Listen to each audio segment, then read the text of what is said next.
Hello everyone, welcome back to Ivara Academy and welcome if you are watching this for the first time.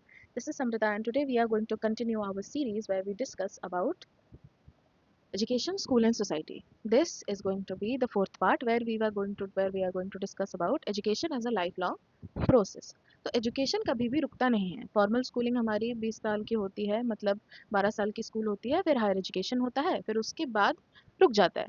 लेकिन education in itself is a life long process. आप जितने दिन जिंदा रहते हो, आप हर दिन कुछ ना कुछ सीखते हो। सारी एक्सपीरियंसेस आपके घर में हो, सोसाइटी में हो, आपके काम करने की जगह पे हो, सब आपकी एजुकेशन को हेल्प करता है एंड आप कंटिन्यूअसली आप लर्न करते हो और अपने आप को अडेप्ट करते हो नई नई सिचुएशन के साथ। जब आप प्रॉब्लम सॉल्व करते हो तो आपको नए नए तरीके पता चलते हैं काम करने के। तो ये कॉन्सेप्ट किसके साथ क्लोजली रिलेटेड है? Life long learning and continuing education which has become a major thrust of modern education policy. Life long learning and continuing education का मतलब क्या होता है?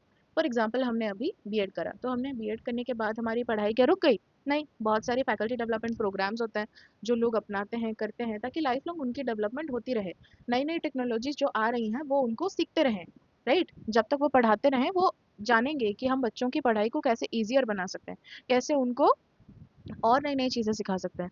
फॉर एग्जांपल मैंने अपनी डिग्री लेने के बाद I learned about AI, AI को कैसे इंक्लूड करते हैं एजुकेशन में, और भी डिफरेंट डिफरेंट तरीके मैंने सीखे, जिससे मैं खुद को तो हेल्प कर रही हूँ पर अपने आने वाले जो स्टूडेंट्स हैं उनको भी मैं अच्छे से हेल्प कर पाऊंगी। एजुकेशन लाइफ लॉन्ग क्यों होनी चाहिए? Reasons why life long, why education is life long. क्योंकि नॉलेज और टेक्नोलॉजी ये कॉन्स्टेंटली चेंज हो रहा है, तो हमको भी अपडेट करना पड़ेगा अपना स्किल। पहले एआई नहीं था, अभी एआई आ चुका है, तो हमको वो सीखना पड़ेगा। कल को कुछ नई चीज़ें आएंगी, हमको उसको भी सीखना पड़ेगा ताकि हम उसका यूज़ कर सकें। तो इंसान की पर्सनालिटी को ना कंटिन्यूअस डेवलपमेंट चाहिए। उसको वो एक बेसिकली सॉफ्टवेयर की तरह है, उसको कंटिन्यूअसली आपको अपग्रेड करते रहना पड़ेगा, नहीं तो आउटडेटेड हो जाएगा। हम हमारे ज़िंदगी के सारे पड़ाव को अडेप्ट नहीं कर पाएंगे अगर हम अपने आप को अपडेट नहीं करेंगे तो हमारे सोशल रोल्स ना चेंज होते रहते हैं। पहले हम एक स्टूडेंट होते हैं, फिर हम एक एम्प्लॉई होते हैं, फिर हम एक पेरेंट होते हैं, and throughout all of this we are a citizen. तो हमारी सारी जिंदगी के एस्पेक्ट्स में हमारा कुछ ना कुछ रिस्पॉन्सिबिलिटी होता है। As a student I have some responsibility, as a employ I will have some responsibility, as a parent I will have some responsibility. So ये सारी चीज़ें ना मुझे एक दिन में कोई नहीं सिखा पाएगा। पेरेंटहुड एक चीज़ है जो एक चीज़ में एक दिन में कोई इंसान नहीं सीख पाएगा। एक अच्छा टीचर कैसे बनना है ये एक दिन में एक डिग्री मुझे नहीं सिखा पाएगी। मैं उसके साथ साथ धीरे धीरे हर दिन कुछ ना कुछ नया सीखूंगी और अपने आप को अपग्रेड करती चलूंगी, तभी जाके मुझे समझ में आएगा कि हाँ, ऐसे ये करने से ये होता है, तो मुझे डेवलप होने में हेल्प करेगा। तो learning through informal experiences, travel, work, relationships never stops. For example मेरी दोस्त ने मुझे कोई नई चीज़ सिखा दी। लेट्स से पीपीटी बनाना मुझे मेरी दोस्त ने सिखा दिया, मैंने एक नई स्किल सीखी उससे। काम करते वक्त एक सीनियर टीचर ने मुझे हेल्प करके बता दिया कि हाँ, ऐसे पेपर वर्क करते हैं, जो भी पेपर वर्क का काम होगा उन्होंने मुझे सिखा दिया। ट्रैवल करते वक्त मैंने एक फेलो सीनियर प्रोफेसर या फिर फेलो सीनियर प्रिंसिपल से मिली और उन्होंने मुझे बताया, उन्होंने मुझे कुछ एडवाइस दी। तो मैं हर जगह से सीखी। इनफॉर्मल एक्सपीरियंसेस यानी ऐसी एक्सपीरियंसेस जो आपको बाहर के लोगों से मिलती है, ना कि तुम्हारे स्कूल से या कॉलेज से। A teacher who completed a BEd degree 20 years ago must continuously learn new pedagogical technologies. Obviously, teaching platforms में बहुत सारी टेक्नोलॉजीज आजकल यूज होती हैं, तो वो अगर उन सबको सीखें तो उनका लाइफ लॉन्ग एजुकेशन उनका तो एक्शन में रहेगा, लेकिन वो एक एफिशिएंट टीचर भी बन पाएंगे।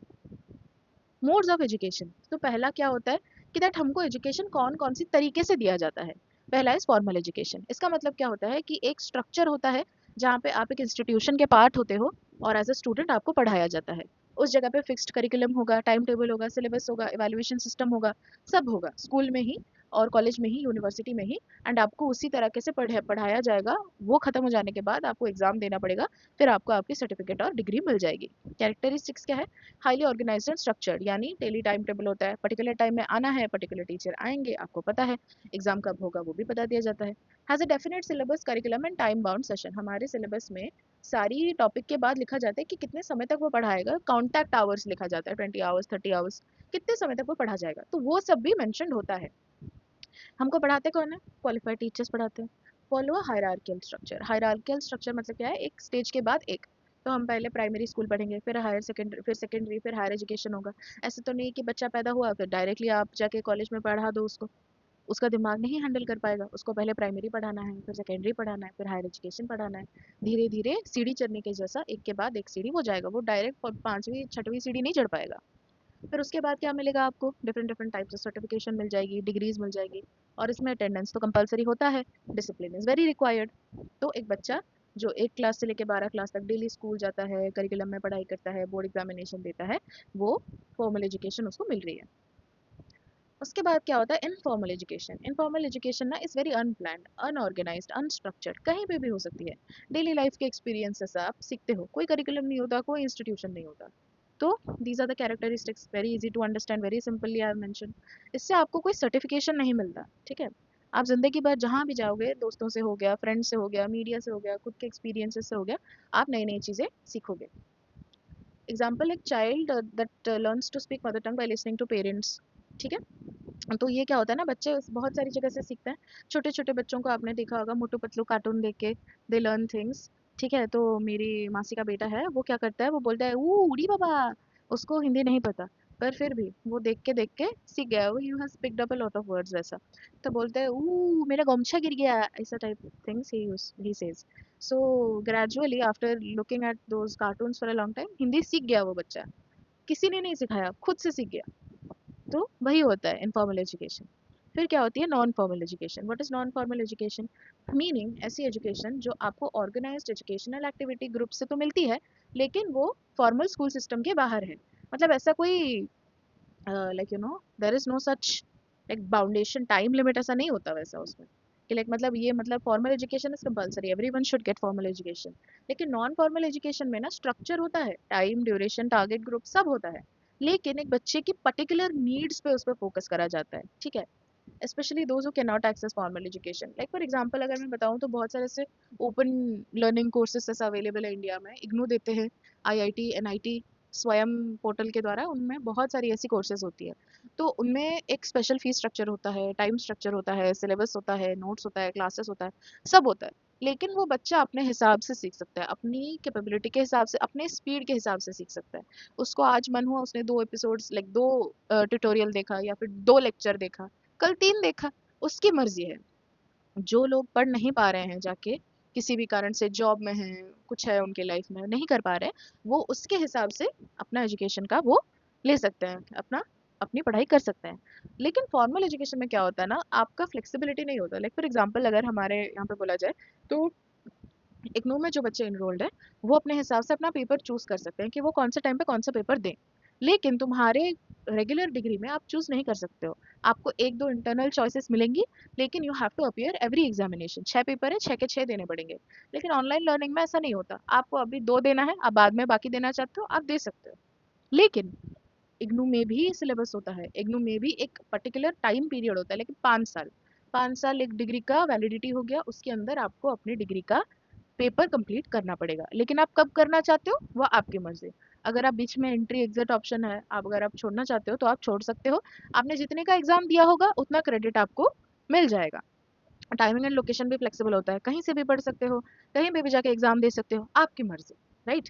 एंड आपको वोकेशनल ट्रेनिंग भी मिल जाती है उससे। वोकेशनल ट्रेनिंग क्या होती है, आप फॉर एग्जांपल सोइंग सीखना चाहते हो, सिलाई करना सीखना चाहते हो, पेंटिंग सीखना चाहते हो, या फिर आपको ड्रामा करना है, वो सारी चीज़ें आपको वोकेशनल मतलब वोकेशनल एजुकेशन में हमारे यहाँ पे फ्रूट्स एंड वेजिटेबल्स उसको कैसे संभालते हैं वो भी इंक्लूडेड होता है। कुछ भी the world is open, you can learn anything you wish to. Literacy programmes होते हैं, जो लोग गांव में हैं, जो लोगों को पढ़ाई पढ़ाया नहीं गया है, फॉर्मल एजुकेशन उनको ऐसा क्लास में नहीं मिला है, उनके लिए होता है। लोग जाके पढ़ाते हैं या फिर ऑनलाइन कोर्सेज होते हैं, वो लोग खुद से पढ़ सकते हैं और they can become literate, they can read the subject that they like.